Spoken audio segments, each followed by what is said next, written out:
The Appalachian Mountains stretched out before me, a magnificent tapestry of rolling hills, dense forests, and jagged peaks. This ancient range, stretching all the way from Georgia to Maine, holds some of the most stunning landscapes in North America. The morning sun cast a golden hue over the Blue Ridge Mountains to the east, their soft contours bathed in a warm, amber light. In contrast, the great Smoky Mountains to the west remained shrouded in their ethereal mist, their valleys veiled in a silvery fog that clung stubbornly to the trees, giving the landscape an otherworldly quality. The Appalachian Trail, winding like a serpentine ribbon through this vast wilderness, was both a challenge and a sanctuary for those like me who sought solace in nature's embrace. This 200-mile footpath, the longest hiking, only trail in the world, offers a journey through diverse ecosystems, from the lush, deciduous forests of the south to the rocky, alpine peaks of New England. Each section of the trail has its unique charm and challenges, making it a true pilgrimage for hiking enthusiasts. In the early morning light, the trail revealed its treacherous wildflowers blooming in a riot of colors, their petals glistening with dew, towering trees, their leaves whispering secrets in the gentle breeze, and crystal-clear streams, their waters singing a soothing lullaby as they danced over smooth stones. The air was filled with the fresh scent of pine and earth, invigorating and pure, a reminder of the unspoiled beauty of these mountains. Along the way, the trail offered breathtaking vistas from countless overlooks and vantage points. Standing on the edge of a rocky outcrop, I could see the land stretching out in all directions, an endless sea of green punctuated by distant peaks and ridges. The sense of scale was humbling, each panoramic view a testimony to the grandeur of the natural world. The Appalachian Trail also meandered through quaint, historic towns that seemed frozen in time, where friendly locals welcomed weary hikers with warm hospitality and tales of the trail.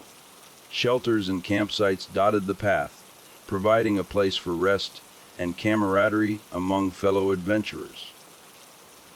These spots were often alive with the sounds of laughter and shared stories, creating a sense of community among those who had undertaken the journey. Wildlife thrived in this protected corridor of nature.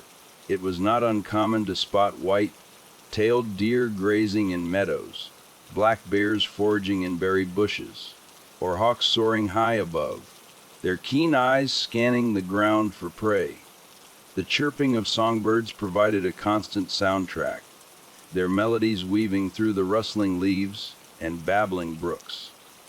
Each step on the Appalachian Trail brought a new discovery, a deeper connection to the land and its timeless rhythms.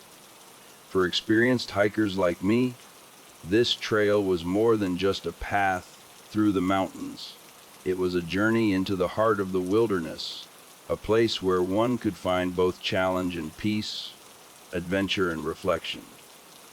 Here, amid the ancient peaks and verdant valleys, the soul found its true sanctuary.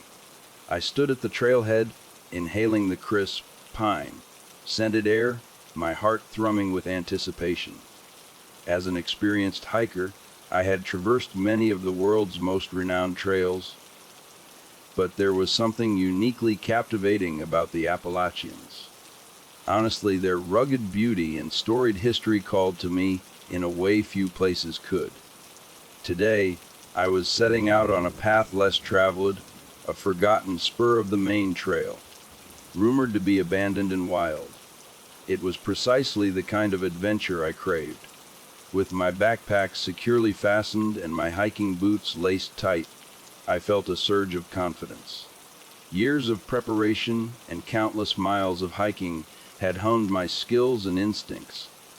I was ready for whatever lay ahead, eager to lose myself in the untouched splendor of these ancient mountains. The trail I had chosen was known to be challenging, but that only fueled my determination. I sought the thrill of the unknown, the satisfaction of conquering the untamed. As I ventured deeper into the forest, the sounds of civilization faded away, replaced by the symphony of nature. Leaves rustled gently in the breeze, and birdsong echoed through the trees. Yet there was also an undercurrent of something else, an almost imperceptible whisper that seemed to drift on the wind. The hairs on the back of my neck prickled as I paused to listen.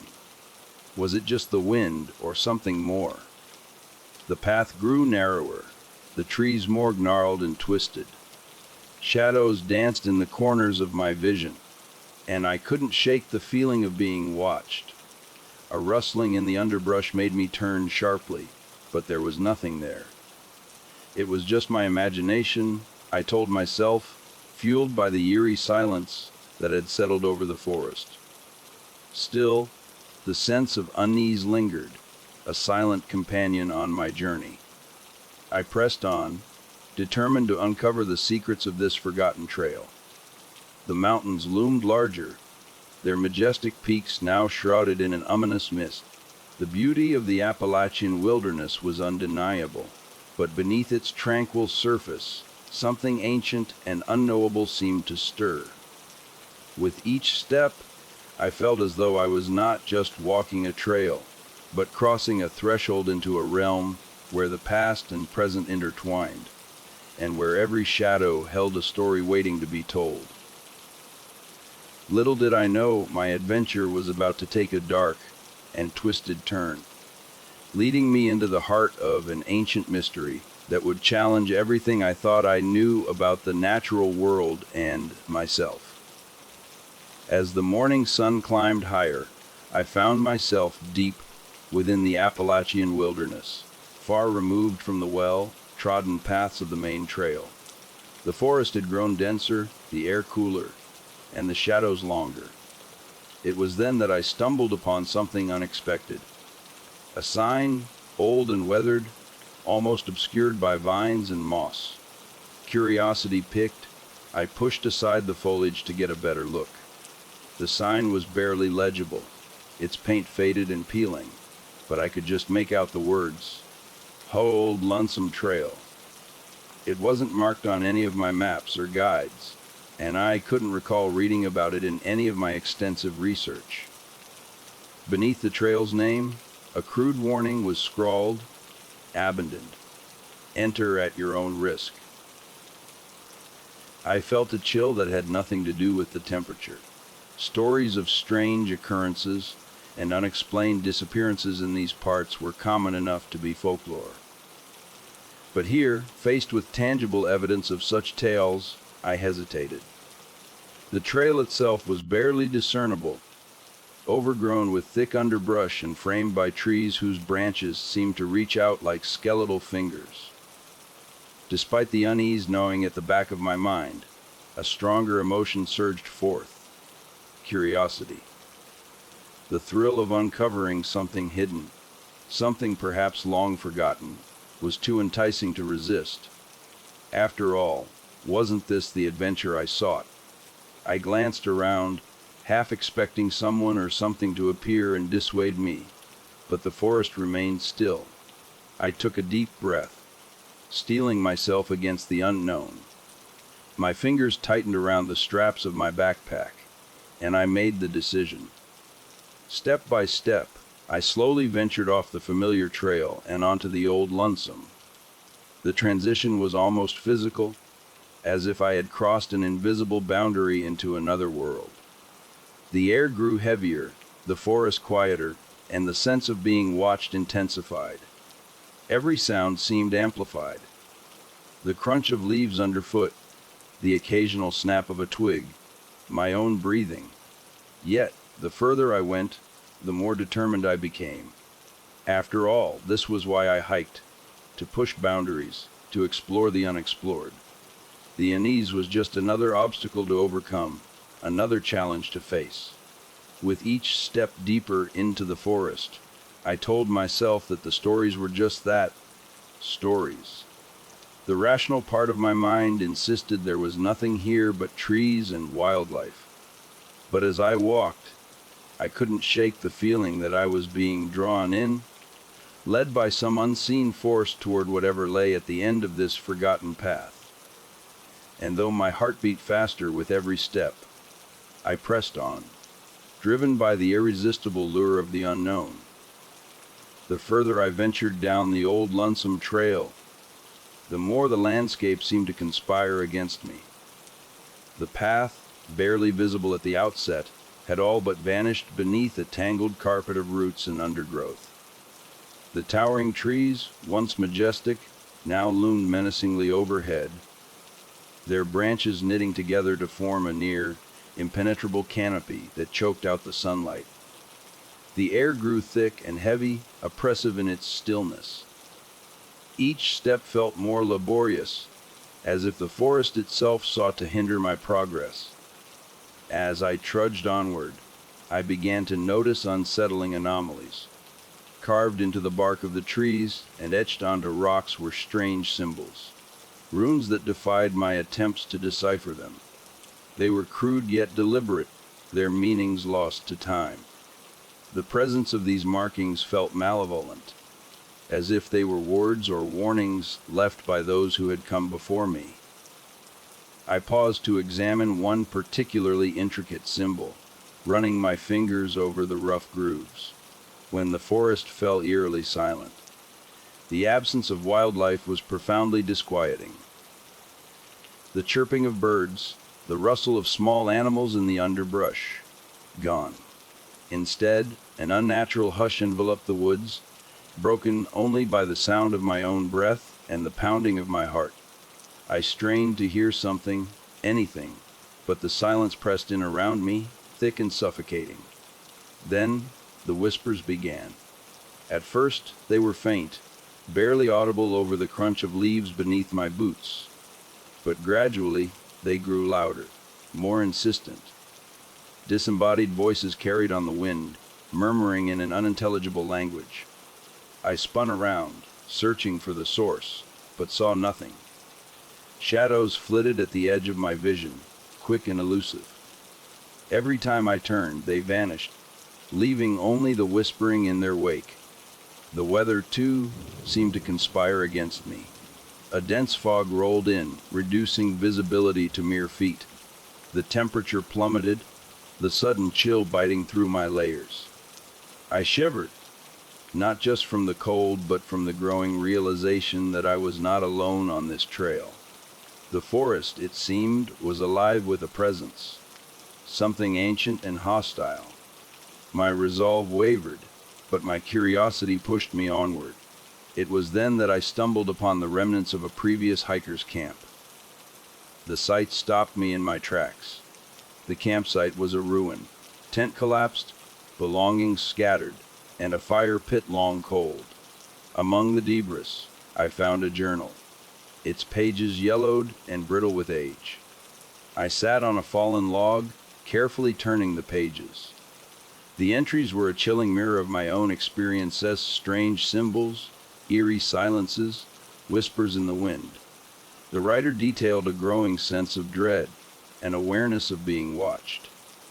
The final entry was frantic, the handwriting jagged and rushed. I can't ignore it anymore. Something is out here, something old and angry. I can feel its eyes on me, hear its voice in my mind. I tried to leave, but the path, it won't let me go. If you find this, turn back now. Leave before it's too late.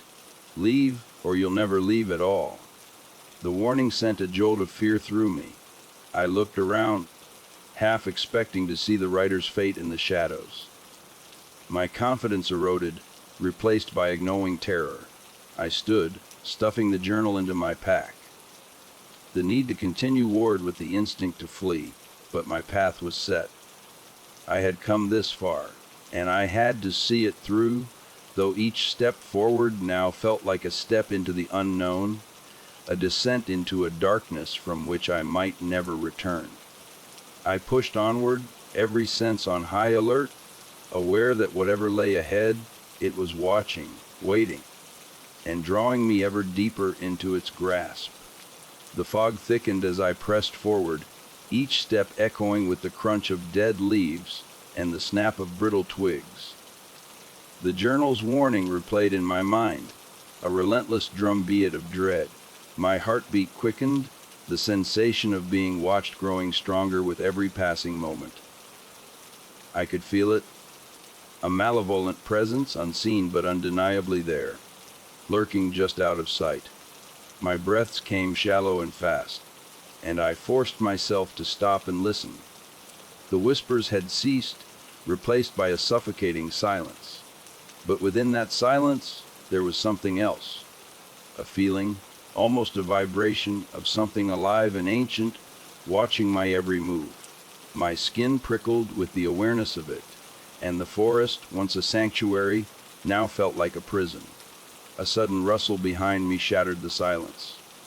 I spun around, eyes wide, but saw only the mist-shrouded trees. The feeling of being hunted became overwhelming, an electric charge in the air that set my nerves on edge. Panic surged, and instinct took over. I had to get out. I had to leave this cursed trail and return to the safety of the main path.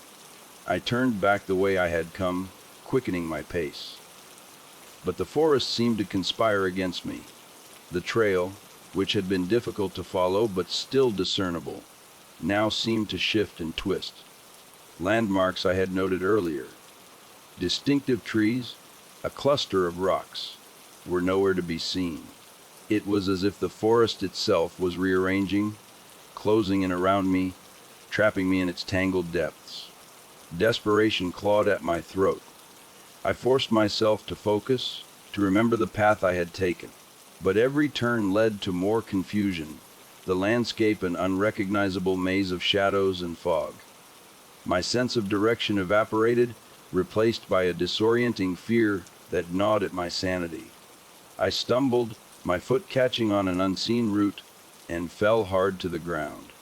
Pain shot through my ankle, but I scrambled up, adrenaline numbing the worst of it. I had to keep moving, had to find a way out. But the path was gone, swallowed by the ever-encroaching forest. Tears of frustration and fear blurred my vision. I was trapped, caught in a nightmare with no escape. The realization hit me like a physical blow. I was not alone, and whatever was out there was toying with me, leading me deeper into its lair. A low, guttural sound echoed through the trees. A growl, or perhaps a laugh. The malevolent presence was no longer content to lurk in the shadows.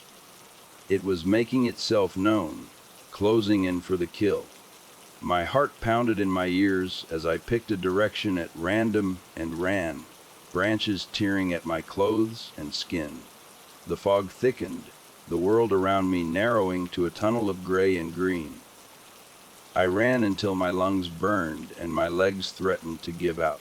The growls grew louder, closer, the shadows more aggressive in their pursuit. My thoughts became a frantic litany: escape, escape, escape. But no matter how fast or far I ran, the landscape remained alien and unyielding, an endless loop designed to ensnare and disorient.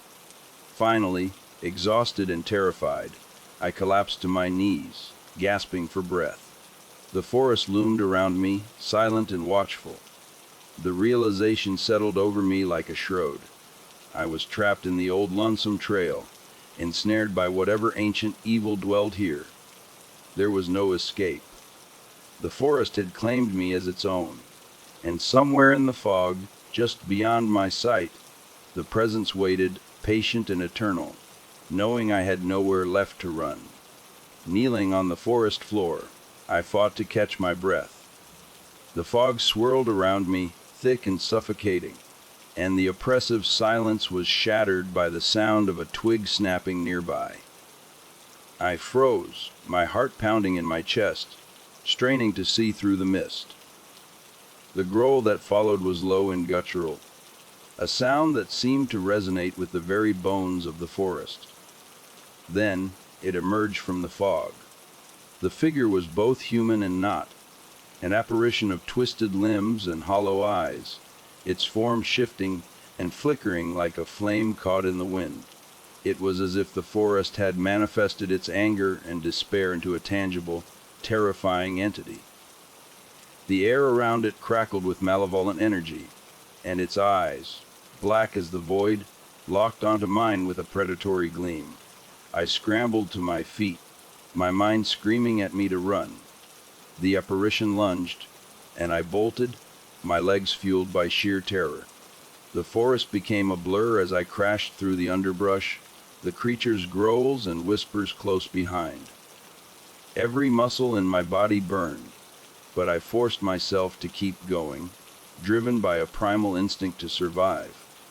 Branches clawed at my face and arms, the ground uneven and treacherous beneath my feet. I stumbled, nearly falling, but managed to keep my balance. The creature was relentless, its presence an unyielding shadow that seemed to close the distance with every step. My lungs screamed for air, and my mind raced for a plan, any plan, to escape this nightmare. Desperation sharpened my focus. My hand brushed against the hilt of my hunting knife, and I drew it, the cold metal a reassuring weight in my palm. Ahead, I spotted a fallen tree, its massive trunk creating a narrow passage.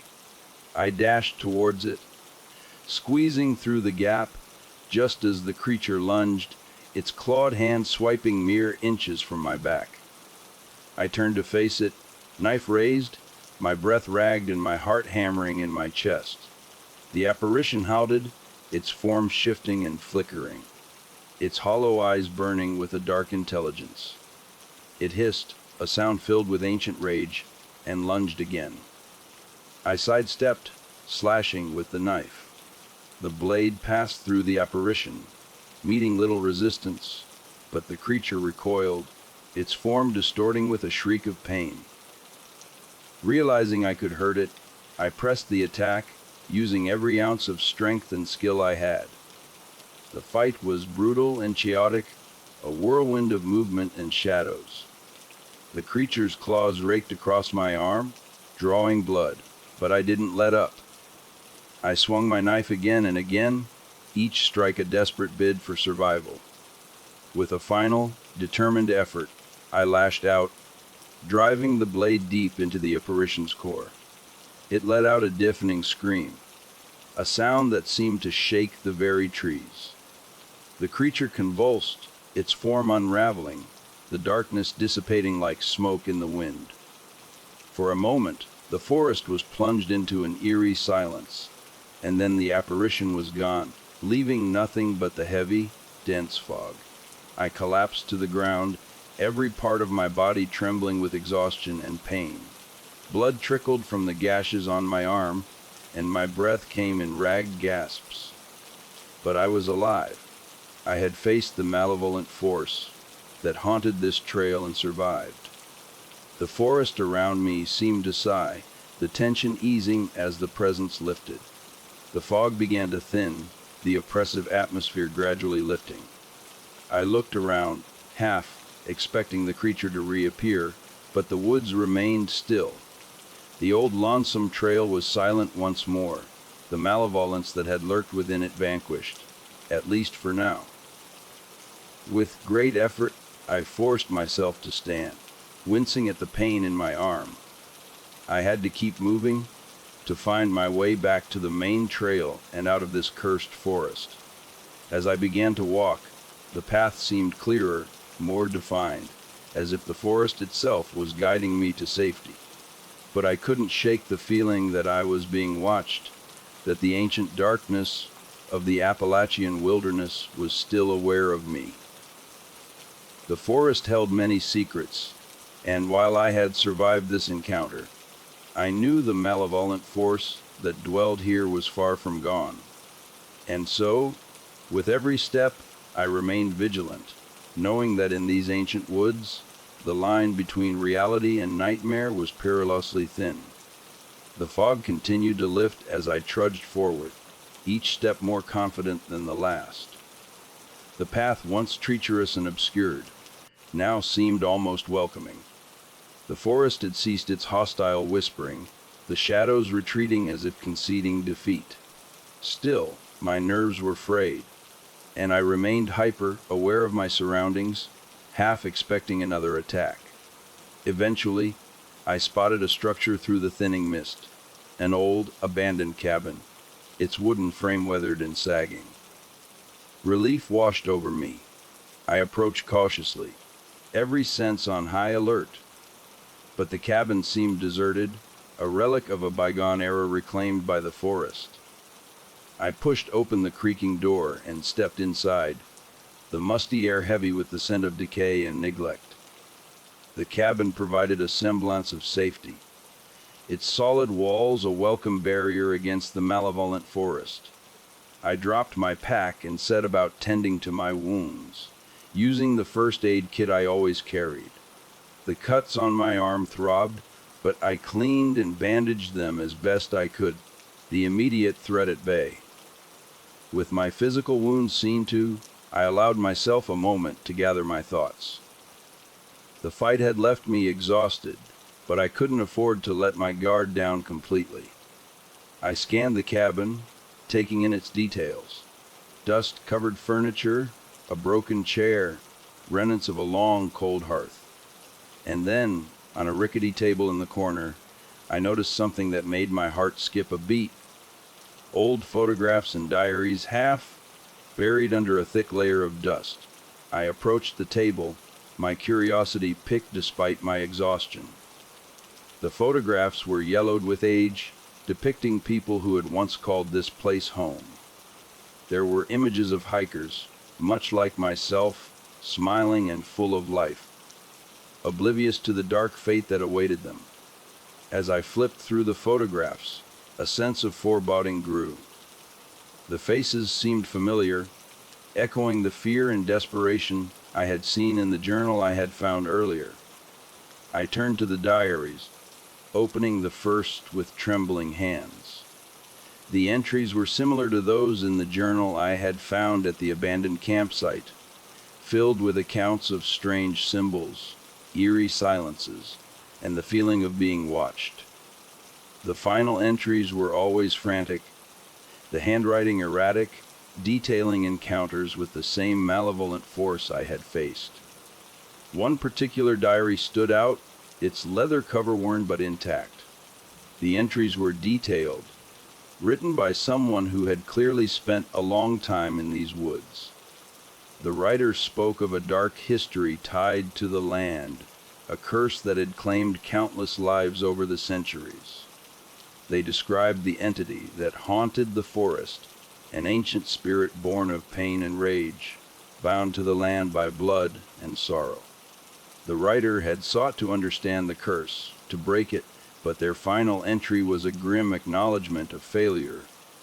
The darkness here is beyond comprehension, an ancient malevolence that feeds on fear and despair. I have tried to leave, but the forest will not let me go. It twists and turns, trapping all who dare to venture too deep. To those who find this, know that the forest is alive with an ancient evil.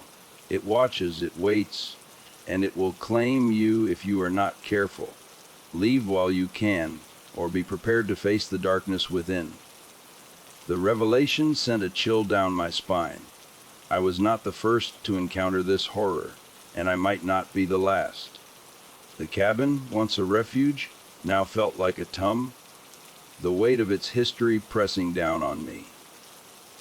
I knew I couldn't stay here. The forest might have relented for now, but the darkness was ever present, waiting for the right moment to strike again. I packed up the photographs and diaries, tucking them into my backpack. They were proof of what I had faced, evidence of the terror that lurked in these woods. With my wounds tended and my resolve steeled, I prepared to leave the cabin. I had survived the night, but I needed to find my way back to the main trail, to safety and out of this accursed forest. As I stepped out of the cabin, the forest was eerily quiet, the fog now a distant memory. The path ahead was uncertain, but I moved forward with determination. I had faced the darkness and lived to tell the tale. Now, I had to ensure that I escaped its grasp for good. The first light of dawn filtered through the trees, casting long shadows across the forest floor. The darkness that had clung to the night seemed to lift, replaced by the soft glow of morning. I felt a surge of relief, believing I had survived the worst. The old cabin behind me was a witness to my ordeal, a temporary refuge from the nightmare I had endured. I adjusted my backpack, ensuring the photographs and diaries were securely stowed.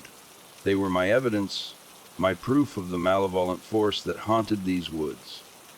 With a deep breath, I set out, determined to find my way back to the main trail and leave this cursed forest behind.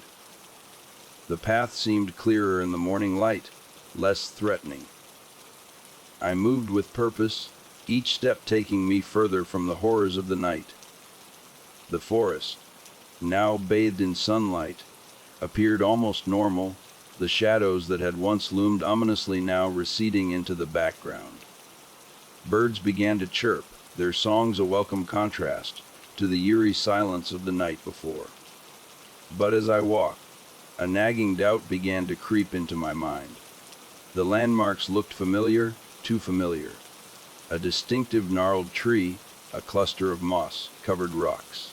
Each seemed to repeat itself in an unsettling pattern. My pace quickened, driven by a growing sense of unease. I tried to shake off the feeling, attributing it to exhaustion and fear, but the forest had other plans. The sun climbed higher, casting dappled light on the trailhead. My confidence wavered as I noticed the path becoming increasingly familiar. Panic set in when I saw it, the old weathered signpost, half obscured by vines and moss. Old Lonesome Trail, it read, just as it had the day before. My heart sank, the realization hitting me like a punch to the gut. I stood frozen, staring at the signpost, the full horror of my situation dawning on me. The forest had led me in a circle, back to where it all began. The feeling of being watched returned, a sinister presence lurking just beyond the edge of my vision. The malevolent force had never truly let me go. It had toyed with me, allowing me a fleeting sense of hope only to crush it in an instant. Desperation clawed at my throat. I spun around, looking for any sign of a different path, a way out. But the forest remained unchanged, the trees and underbrush forming an impenetrable barrier. The oppressive atmosphere returned, the whispers starting anew, carried on the wind like a cruel taunt. I was trapped, caught in a supernatural loop with no escape. The realization settled over me, cold and final. The forest had claimed me as its own, just as it had with the hikers before me.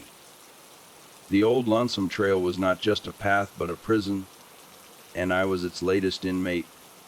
With a sinking heart, I understood that I was doomed to face the horror again. The forest would not let me leave. It would continue to twist and shift, leading me in endless circles until I succumbed to the darkness within. The dawn's light, once a beacon of hope, now felt like a cruel joke. As I stood there, the forest around me seemed to close in, the shadows lengthening despite the rising sun. The ancient, malevolent presence watched, waiting for me to make my next move. I tightened my grip on my backpack, the photographs and diaries a heavy burden, knowing that my struggle was far from over.